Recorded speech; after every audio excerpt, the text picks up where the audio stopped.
today. We'll take you behind the scenes to show you how technology plays a growing role in exhibits like this. Tiny computer chips tracking animal behavior.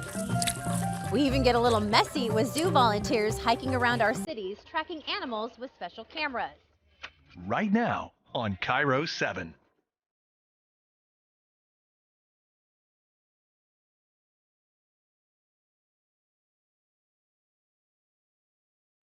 Hello and welcome to an inside look at Woodland Park Zoo. I'm your host, Tracy Taylor. Now, if you followed us the last couple of seasons, you've seen a goat with a fitness regimen, a female orangutan introduced to the group, and more zoo babies than we can count. But today, we're focusing on what you don't see as a guest, the technology side of things. When you think about meat-eating mammals, you may picture a big tiger, a wolf, or a bear at Woodland Park Zoo. But there are many other kinds of carnivores. Some can even be found right here in the city. Katie Remine has seen it herself. She's a co-founder of the Urban Carnivore Project, which tracks these animals. So if you think of raccoons or even black bears, and to some extent coyotes, they're in that group of animals called carnivores, but they actually eat a broad diet of different things. The project uses high-tech remote cameras called camera traps to learn about wildlife. They don't disturb the animals, and they're safe for people. We set out camera traps in green spaces and parks all across the greater Seattle area. The cameras are sealed in a metal box to keep the camera safe. Let's do the walk test. Once the camera goes into the metal enclosure, it goes out armed with a motion sensor, and then it's locked into place on a tree. It's relatively basic, but it's got a memory card and batteries, and so it's just running, for the month between the times the volunteers are checking on it and getting pictures of animals. Cameras are strategically placed. It's not as simple as going out to a park and just setting them up anywhere. This is a part of a national effort to study wildlife. And we all use a protocol and study design for setting out the cameras that allows us to compare trends about urban wildlife across the country and across the continent. Cameras range from close to the hustle and bustle of downtown to quieter rural areas. So some of our cameras that are furthest along are out kind of in the Duval, Issaquah area. So that allows us, and every other city in this Urban Wildlife Information Network, allows us to look at patterns of these species from that really urban to less urban. So tell us about how that human and animal interaction plays into part here. As we start to collect this data, we'll hope to understand more about the patterns and trends and behaviors of urban carnivores, and to help us understand things like, why is it best to keep your dog on a leash when you're out walking in the park? How can you make sure you don't have things that are attracting coyotes and raccoons that you might not want in your backyard? It's all about helping animals and humans coexist. And the Seattle Urban Carnivore Project relies on an army of volunteers to get cameras set up and help the research continue. It's a really awesome group of volunteers that help us collect the data. And then from there, they submit information about their visit every month, and they also get the photos to us. And as I'm sure you learned with the Wolverine Project, you can get a lot of photos that become a lot of data. And some of the pictures are quite rewarding. I just love how curious this coyote He's like, wait, what? looks. Yeah. And then this is a fun one of a bunch of raccoons. They're also interested in that scent disc. Online tools are helping take this research to the next level.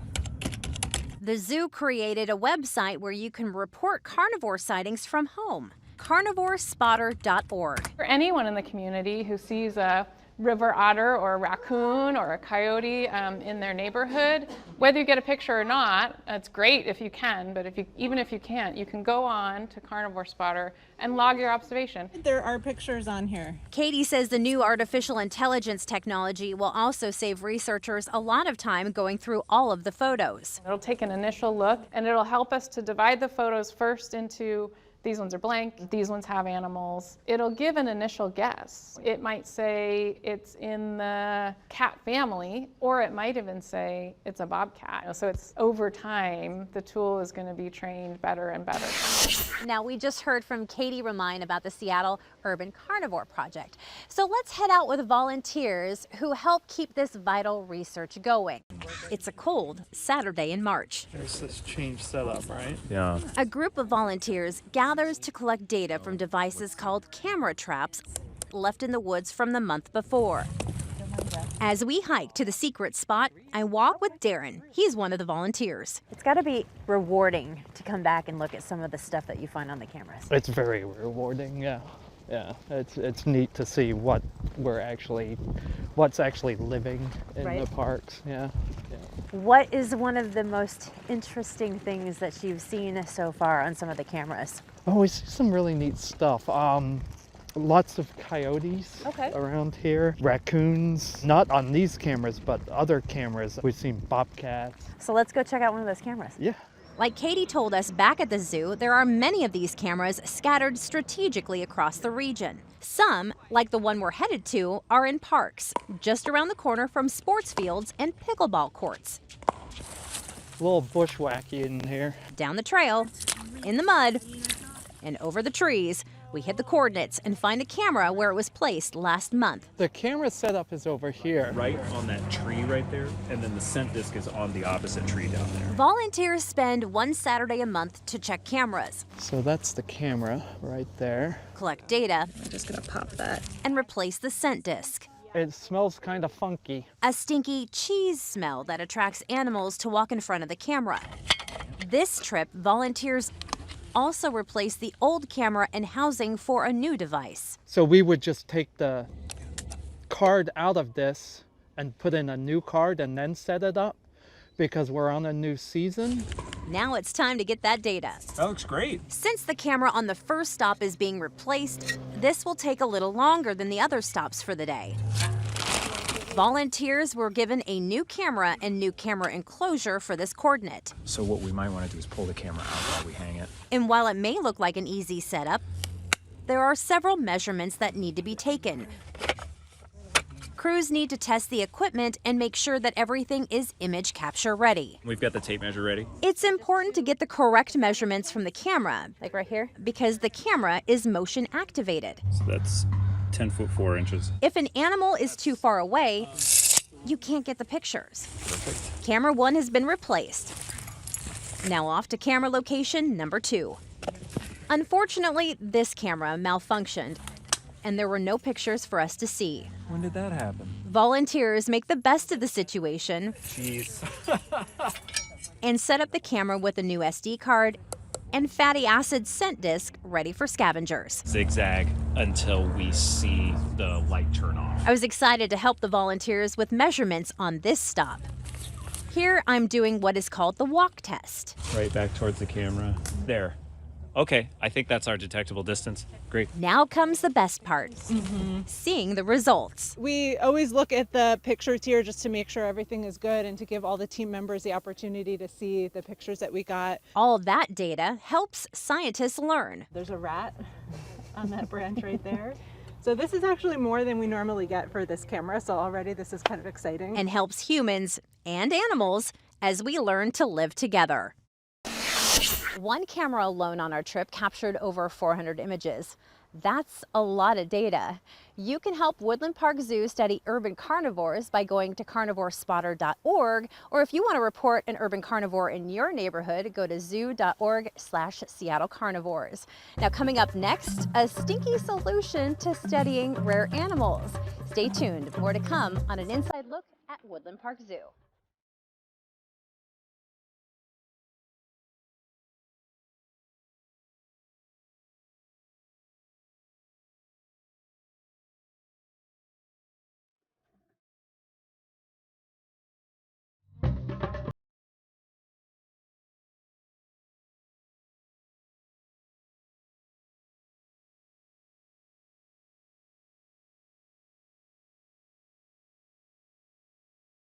Now we've learned how cameras are used to study carnivores in the city, but the zoo is also using cameras in the mountains to study the rarest, most elusive animals in the Northwest.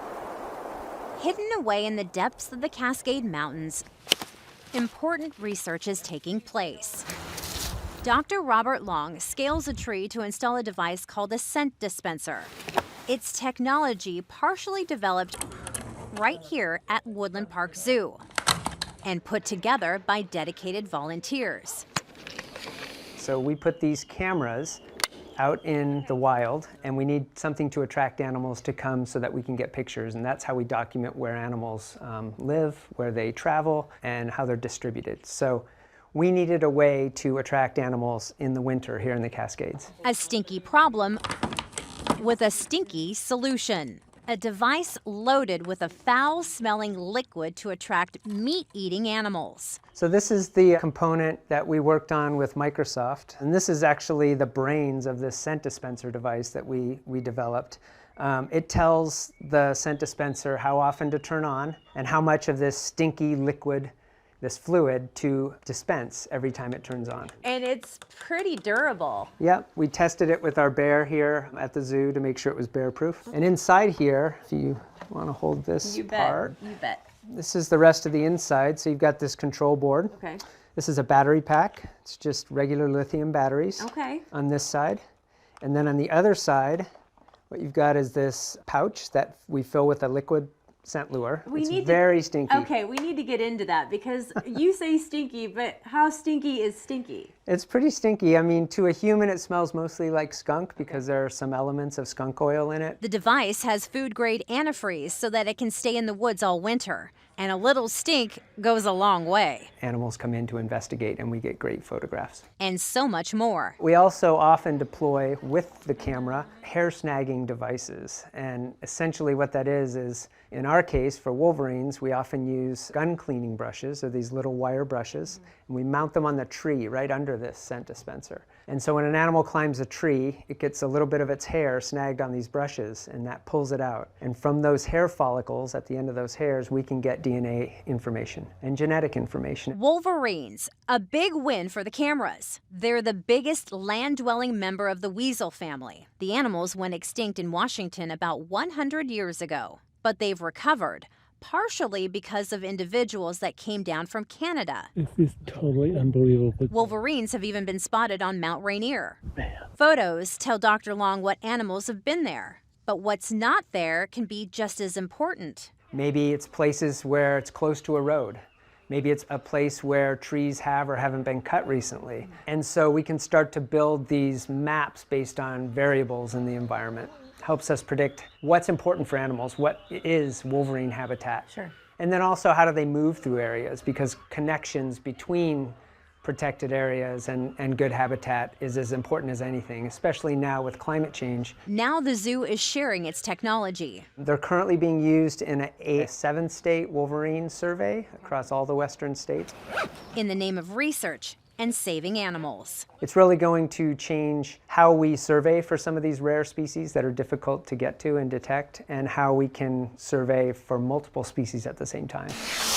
Technology being developed right here is being used thousands of miles away in the study of the rare tree kangaroos. Deep in the forests of Papua New Guinea live tree kangaroos.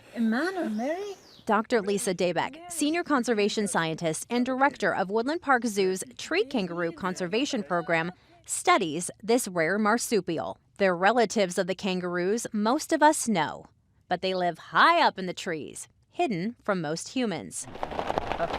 New technology, like these GPS collars, help observe their behavior and track how they spend their days and nights. Oh, Amari, you are so sweet. Dr. Daybeck has been studying them for more than 30 years. And it is very difficult to study them in the wild. They're elusive, you can't find them. They're high up in the canopy, 100 feet off the ground.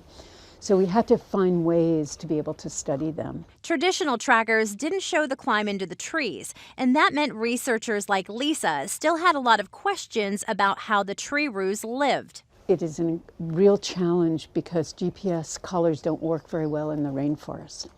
So we worked with an engineer from Microsoft, Doug Bonham, and he developed a special GPS collar that would work in the canopy. Measuring how they really climb, because knowing how far and how high the tree roos go can help save them. And that really helps us in determining how best to protect forest. So what size do we need for a protected area? It really informs us in terms of making conservation decisions. But try it anyway. Like every new piece of technology, the GPS collars come with their own set of challenges, like battery life and spotty service. We tested it here, and then we actually put collars on one of our tree kangaroo animals here at Woodland Park Zoo so that she could test it. We wanted to make sure that it wouldn't hurt the animal, that they could move around, that they wouldn't get caught in anything. And the tree kangaroos here basically proved that they were good to go in the wild. And it's not your kind of GPS that could be used on your phone or in your car. Things with good responses. This tracking system is much more elevated, if you know what I mean. We could see exactly where she was going in the forest, and also we could see that she had favorite trees. The team added motion sensors on the collars and elevation motion sensors to track the kangaroos up and down. So that we could tell how high up in the tree the animals are. And that's really important to get a sense of how are they spending their time and how do they use the trees and the forest. What you're seeing now are the older collars. They were used early on in this study. New versions are more aerodynamic. We are also looking at perhaps putting cameras, so remotely triggered video cameras that will point to the favorite trees. Now that we know they have favorite trees, we can actually videotape their behavior without us being there. So really the technology, the use of technology in the field for research for animal behavior, it's like putting together pieces of a puzzle. Yes, even more technology. So we put cameras on the animals because we can't film them because they are so aware of us. Yeah. So a collar very similar to this. Okay. And this one video clip was a tree kangaroo that was up at about 100 feet and it was eating orchids. And I showed it to our local team member and he said, oh my gosh, I had no idea they ate that orchid species. So we learned a lot from that. So that's another piece of technology. And we were the first to use critter cam on an arboreal or tree-living animal. They had done a lot on marine mammals, but we did it on tree kangaroos and it worked. The keepers at Woodland Park Zoo helped create the high-tech critter cam collars. What's so great about Woodland Park Zoo and working based at a zoo can think about things and get the input from the different perspectives. So the veterinarian perspective, the animal keeper perspective. So that's what I love about being based here at Woodland Park Zoo.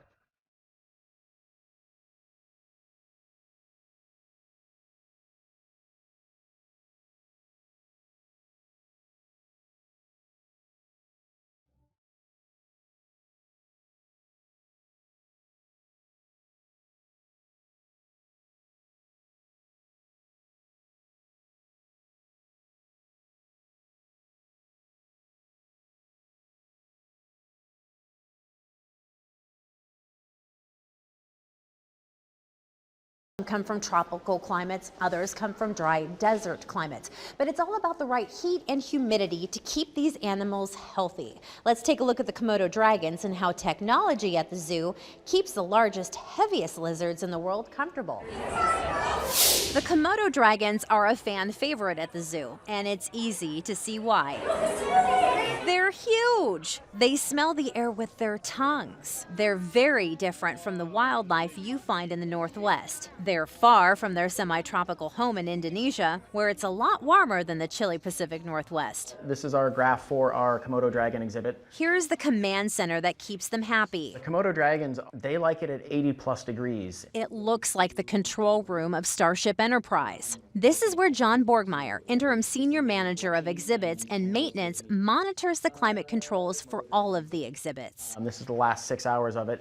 You'll see that down on the left side, it's 83.5 degrees at about 2 inches off the floor. These carnivorous reptiles look like they can handle just about anything. They can grow up to be 10 feet long. They can tip the scale at a whopping 330 pounds. But these rounded-nosed lizards need the right conditions to thrive. We monitor the temperatures and the humidity in there to make sure that their environments are just right for them. The dragon's old exhibit was 20 years old, and that wasn't hitting the temperatures and environment zookeepers wanted. So the dragons got an upgrade. You've walked past, but the Komodos are much more active than they were 2 years ago, and it's just a much better exhibit for them, and we're really pleased with it. The zoo went across the pond to make that happen, turning to Siemens, a German technology company. They make high-tech building management systems. This tracks the temperature of the animal exhibits like you see on the screen, making sure the dragons stay warm and happy. But it's not as easy as going to the wall and adjusting the thermostat. It's a little more complicated. It is about figuring out where you want that temperature to be, making sure you get it there, and then allowing the brilliance of all the engineers that work at Siemens and all of these other companies to come in and figure out how to do that most efficiently. Animal keepers noticed before renovations that the temperatures in the dragon exhibit were too warm and the dragons were less active. Now, the environment can be regulated and the dragons are more active. More activity and more movement generally means the animals are more healthy and happy. You can see the graph here right now. It fluctuates a little bit, but you're looking at that graph and that's fluctuating between 47 and 37%. It's relative humidity, so the humidity changes with the temperature, the amount of moisture in the air. So that humidity level changes and we've got to be able to maintain that. In the Komodo exhibit, we have a whole system based solely around providing the humidity. That's another technology partner we work with. It's called a MEFOG system. It is also in our tropical rainforest building, and it's also not a set it and forget it, but it's a pretty high-tech version of supplying humidity to the Komodos. This looks like a little microphone. Hello? It is a little microphone, but it tells you what the temperature and the humidity is in an exhibit. And so that's a temperature and humidity sensor, and this is a plain old temperature sensor. Okay, so if I was to go to the Komodo dragon exhibit, are these in the floor? Those are in your average electrical box Okay. that is mounted on the wall that you as a visitor would not see, but they are tucked away right in there. We use a thermal compound and glue it to the metal face of that box so we get good heat transfer. Since the Komodo dragon is an excellent climber, the sensors are about 10 feet off the ground behind something where visitors won't see it. Staff is still able to get good results from the readings, and it's out of the dragon's reach. The southeastern Indonesian dragons love the heat, and we know living in the Northwest doesn't provide much of that. Heat lamps, as well as LED lamps, are scattered amongst the exhibit to give much-needed warmth to the lizard bellies. It might seem simple, but it takes a team and a lot of technology to help these big lizards live their best life. And thank you for joining us for another behind-the-scenes look at the technology here at Woodland Park Zoo. Now, we have plenty more this season, and you can watch previous seasons as well at KIRO7.com/zoo. I hope you had fun, and I hope you learned something. I'm Tracy Taylor.